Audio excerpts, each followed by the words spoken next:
یہ چاہتے ہی نہیں آپ قرآن پڑھیں، اور یہ قرآن کے دشمن ہیں کہ جی وہ جی ترجمہ کون سا ترجمہ مطلب ہے؟ ایون یہ جو قادیانیوں کے بارے میں بھی کر رہے ہیں نا، آپ کو اسپیسیفکلی کوئی پورشن لے کے آئیں کہ جس کے اندر انہوں نے ترجمے میں فرق ڈال دیا ہو، اور معذرت کے ساتھ ایک ہی بڑا ہمارا ان سے اختلاف ہے نا ختم نبوت پہ، اس میں انہوں نے ترجمہ ٹھیک کیا ہوا ہے، آپ کے علماء نے غلط کیا ہوا ہے۔ ایک ہی بڑا ہمارا ان سے اختلاف ہے نا ختم نبوت پہ، اس میں انہوں نے ترجمہ ٹھیک کیا ہوا ہے، آپ کے علماء نے غلط کیا ہوا ہے۔ ایک ہی بڑا ہمارا ان سے اختلاف ہے نا ختم نبوت پہ، اس میں انہوں نے ترجمہ ٹھیک کیا ہوا ہے، آپ کے علماء نے غلط کیا ہوا ہے، سوائے چاندے کے علماء کے۔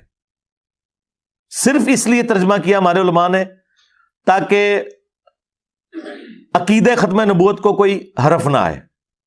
یہ کون سا طریقہ ہے کہ ناک پہ مکھی بیٹھے تو آپ ناک ہی کاٹ دیں؟ لوگوں نے اگر قرآن کی آیات سے غلط رزلٹ نکالا ہے، آپ لوگوں کو سمجھانے کے لیے قرآن کی آیت کا ترجمہ بدل دیں گے؟ خاتم النبیین کا ترجمہ نبیوں کی مہر ہے۔ الحمدللہ رب العالمین والصلاة والسلام علی سید الانبیاء والمرسلین، اما بعد فاعوذ باللہ من الشیطان الرجیم، بسم اللہ الرحمن الرحیم۔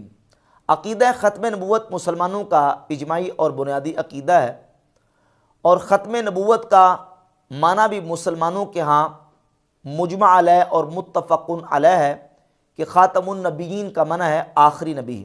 مسلمانوں کا بچہ بچہ، پیر و جوان، مرد و عورت، عالم اور غیر عالم، ہر مسلمان یہ عقیدہ رکھتا ہے کہ خاتم النبیین کا معنی آخری نبی ہے، اور یہ اجماعی اور قطعی عقیدہ ہے۔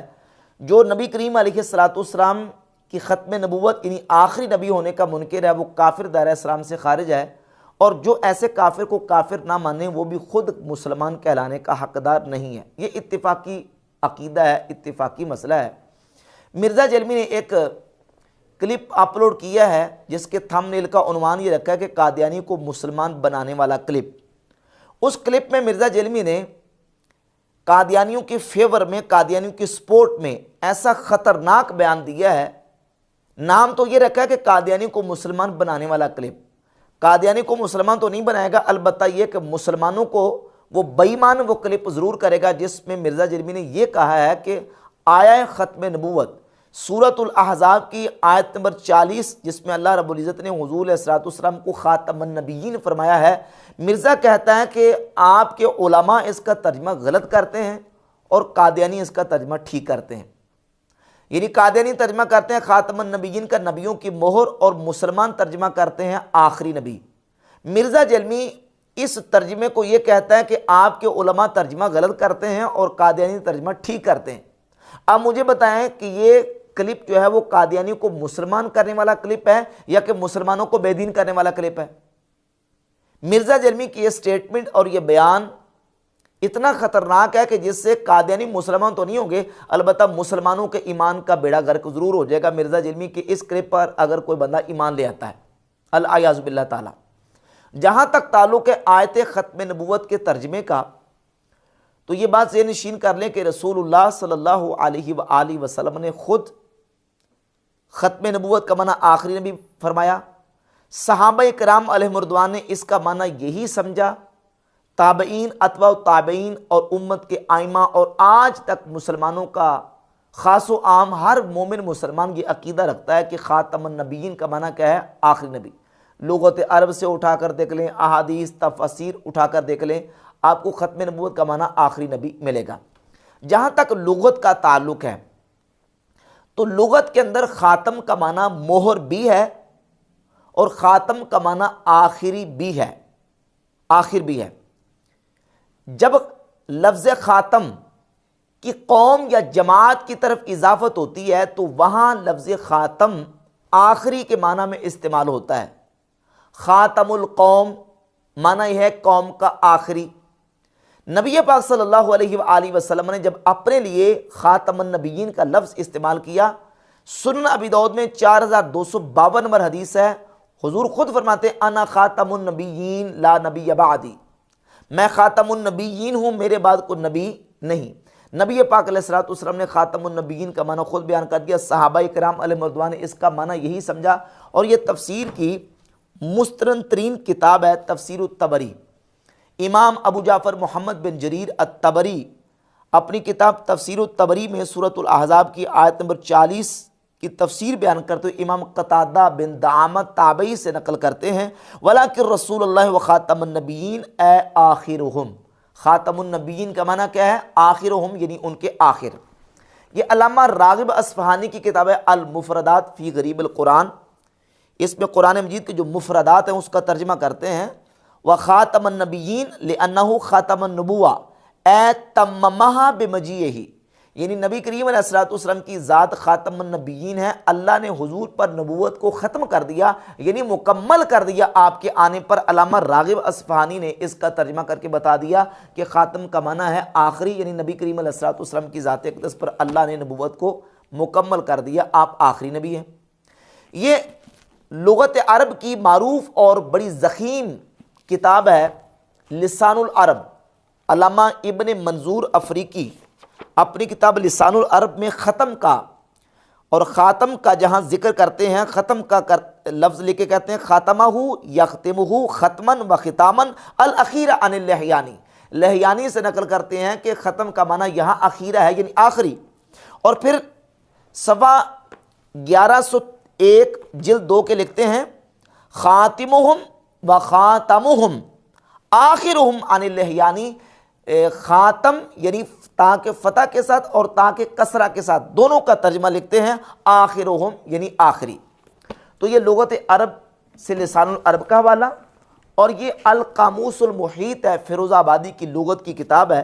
اس میں جلد نمبر 4 صفحہ نمبر 102 پہ خاتم کا معنی کرتے ہیں آخر القوم یعنی قوم کا آخری. تو یہ لغت عرب کی کتابوں سے بھی یہ بات ثابت ہے کہ خاتم کی جب نسبت قوم اور جماعت کی طرف ہوتی ہے تو اس کا معنی ہوتا ہے آخری. یہاں نبی پاک صلی اللہ علیہ وآلہ وسلم کی ذات اقدس کو خاتم النبیین کہا گیا ہے، یعنی خاتم کی اضافت ہے النبیین کی طرف، تو معنی یہ بنے گا نبیوں کے آخر میں آنے والے، نبیوں کے پیچھے آنے والے. اور اس بات کو قادیانیوں کا جو لاہوری فرقہ ہے اس کے بانی اور امیر مرزا محمد علی ڈلہوزی نے اپنی 2 کتابوں کے اندر تسلیم کیا ہے. یہ اس کی تفسیر کی کتاب ہے بیان القرآن، اس کی جلد نمبر 3 اور صفحہ نمبر 1103 پہ اس نے یہ لکھا ہے کہ خاتم النبیین کے معنی لغت سے اوپر بیان ہو چکے ہیں. انبیاء علیہم السلام ایک قوم ہے اور کسی قوم کا خاتم یا خاتم ہونا صرف ایک ہی معنی رکھتا ہے یعنی ان میں سے آخری ہونا. پس نبیوں کے خاتم کے معنی نبیوں کی مہر نہیں بلکہ آخری نبی ہیں. اور یہ دوسری کتاب ہے مرزا محمد علی ڈلہوزی کی النبوۃ فی الاسلام.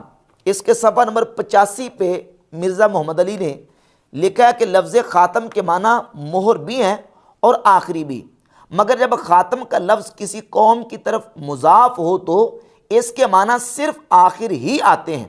چنانچہ لغت اس پر شاہد ہے کہ خاتم القوم کے معنی آخرہم ہیں اور کچھ نہیں. پس خاتم النبیین کے حقیقی معنی سوائے آخری نبی کے اور کچھ نہیں ہو سکتے. سوائے آخری نبی کے اور کچھ نہیں ہو سکتے. یہ قادیانی مار رہا ہے، یہ لاہوری فرقے کا بانی محمد علی خود مار رہا ہے کہ خاتم النبیین کے معنی یہاں آخر النبیین ہے. لیکن مرزا جرمی کہتا ہے کہ آپ کے علماء نے ترجمے غلط کیے ہیں اور قادیانی اس کا ترجمہ ٹھیک کرتے ہیں. مجھے بتائیں کہ یہ کلپ مرزا کا قادیانی کو مسلمان بنانے والا ہے یا مسلمانوں کے ایمان کا بیڑا غرق کرنے والا ہے؟ کس انداز سے مرزا جیلمی جو ہے نا وہ اندر کھاتے مسلمانوں کے ایمان اور عقیدے کو برباد کرنے پر تلا ہوا ہے، جو مسلمانوں کی اجماعی اور قطعی اور مجمع علیہ عقیدے اور نظریات ہیں ان کے اندر کس طریقے سے نقب زنی کرنے کی کوشش کر رہا ہے. تو مرزا جیلمی کا یہ بیان انتہائی خطرناک اور قادیانیوں کی بالکل دیدہ و دانستہ انداز مرزا جیلمی نے سپورٹ کیا ہے. جب ہم یہ کہتے ہیں کہ قادیانیوں کا سپورٹر ہے اور قادیانیوں کے بارے میں یہ نرم گوشہ رکھتا ہے، قادیانیوں کے حوالے سے یہ جو ہے نا وہ یہ نرم سٹیٹمنٹ دیتا ہے، تو یہ آگ بگولا ہو جاتا ہے. کہتا ہے مجھے قادیانیوں کا سپورٹر کہتے ہیں. تمہیں قادیانیوں کا سپورٹر نہ کہیں تو اور کیا کہیں؟ جب قادیانیوں کی تکفیر کی بات آتی ہے تو کہتا ہے یہ میں قادیانیوں کو کافر اس لیے کہتا ہوں کہ وہ مرزا قادیانی کو نبی نام ماننے کی وجہ سے مجھے کافر کہتے ہیں. وہ مجھے کافر کہنا چھوڑ دیں تو میں انہیں کافر کہنا چھوڑ دوں گا. میں ان کو اسلام سے، اہل سنت سے ٹوٹا ہوا ایک فرقہ مانتا ہوں جنہوں نے اس بڑے لیول کا اختلاف کیا کہ ان کی تکفیر کرنا ہماری مجبوری بن گئی، کیونکہ انہوں نے اس اختلاف کی بنیاد پہ ہمیں کافر ڈکلیئر کر دیا. اور انہوں نے کہا جو غلام احمد قادیانی کو نبی نہیں مانتا ہم اسے کافر سمجھتے ہیں، تو جو ہمیں کافر کہہ رہا ہے پھر ہم حق رکھتے ہیں کہ ہم اسے کافر کہیں۔ اور میں نے کئی دفعہ یہ گولڈن کوٹ اپنا بیان کیا ہے لوگوں کے سامنے کہ اگر قادیانی ہمیں کافر کہنا چھوڑ دیں تو ہم ان کو کافر نہیں کہیں گے، لیکن یہ کبھی نہیں ہوگا۔ میں بھی انہیں کافر نہیں کہوں گا۔ تو لاہوری جماعت والے تو تمہیں یہ دیکھیں نا کس انداز سے یہ ان کی فیور کر رہا ہے۔ قادیانی کافر ہیں، قادیانیوں کے 20 کفریات ہیں، ان میں سے ایک بہت بڑا یہ کفر یہ ہے کہ وہ مرزا غلام قادیانی کو اپنا مذہبی پیشوا مانتے ہیں، چاہے اس کو نبی مانیں چاہے اس کو صرف مذہبی پیشوا مانیں، قادیانی اس واسطے کافر ہیں۔ ان کے کفر کی سب سے بڑی وجہ یہ ہے۔ لیکن مرزا کس طرح بال کو گھما کے پھرا کے لے کے جاتا ہے، یہ وہ قادیانی اس لیے کافر ہیں کہ وہ مرزا غلام قادیانی کو نبی نام ماننے کی وجہ سے مجھے کافر کہتے ہیں، وہ مجھے کافر کہنا چھوڑ دیں تو میں انہیں کافر کہنا چھوڑ دوں گا۔ حالانکہ اگر اسی مرزا کے چیلنج کو لیا جائے تو جہاں تک تعلق ہے لاہوری قادیانیوں کا، لاہوری قادیانی تو اپنے 15 روزہ پیغام صلح و رسالہ کے بالکل ٹائٹل پہ یہ لکھتے ہیں باقاعدہ کہ کوئی کلمہ گو کافر نہیں ہے، وہ کسی کلمہ گو کو کافر نہیں مانتے، یہ ان کا دعویٰ ہے۔ باقاعدہ اسی محمد علی مرزا نے جو ہے وہ ایک کتاب لکھی ہوئی ہے رد تکفیر اہل قبلہ، اس میں اس نے یہی عقیدہ نظریہ رکھا ہے کہ کوئی بھی کلمہ گو جو ہے نا اس کو ہم کافر نہیں قرار دے سکتے، ہر کلمہ گو کو ہم مسلمان مانتے ہیں۔ تو مرزا کا مطالبہ اور ڈیمانڈ تو لاہوریوں نے پوری کر دی۔ اور جہاں تک تعلق ہے قادیانیوں کا ربوہ گروپ کا، تو ربوہ گروپ کے جو ان کے بڑے مربی ہیں مرزا مسرور وغیرہ، ناصر وغیرہ دیگر ان کے مربی، وہ بھی بیان دے چکے ہیں باقاعدہ طور پہ۔ مرزا مسرور کا بیان موجود ہے کہ وہ کہتا ہے کہ ہم جو کلمہ پڑھتے ہیں ان کو مسلمان مانتے ہیں۔ اس لیے جو شخص اپنے آپ کو مسلمان کہے یا کلمہ پڑھ لے، اس کو غیر مسلم کہنے کا کسی کو کوئی حق نہیں ہے، نہ جماعت احمدیہ کو ہے نہ کسی اور جماعت کو ہے۔ اس لیے ہم آپ کے اقرار کے خلاف کبھی فتویٰ کوئی نہ دیتے ہیں، نہ آج تک کبھی دیا ہے۔ ہم کہتے ہیں آپ مسلمان ہیں، لیکن مسلمان رہتے ہوئے امام مہدی کا آپ نے انکار کیا جس کو ہم امام مہدی سمجھتے ہیں، اس لیے امام مہدی کے منکر کر پر وہی فتویٰ ہے جو آپ کے علماء کا فتویٰ ہے، متفق علیہ فتویٰ ہے۔ جماعت احمدیہ اللہ اور رسول صلی اللہ علیہ وسلم کے ارشاد کے مطابق ہر کلمہ گو کو مسلمان سمجھتی ہے۔ کسی مسلمان شخص کے لیے کسی شخص کے مسلمان ہونے کے لیے اتنا ہی کافی ہے کہ وہ لا الہ الا اللہ محمد رسول اللہ کا اقرار کرتا ہو، اور یہی حدیث سے ثابت ہے۔ اس طرح دوسرے قادیانیوں کے بیانات موجود ہیں۔ تو یہ قادیانیوں کی اس انداز سے مرزا جرمی سپورٹ کرتا ہے۔ ابھی یہ جو بیان اس نے دیا ہے یہ نہایت خطرناک بیان ہے، اور اس سے کئیوں کے ایمان اور عقیدے مرزا جرمی نے برباد کر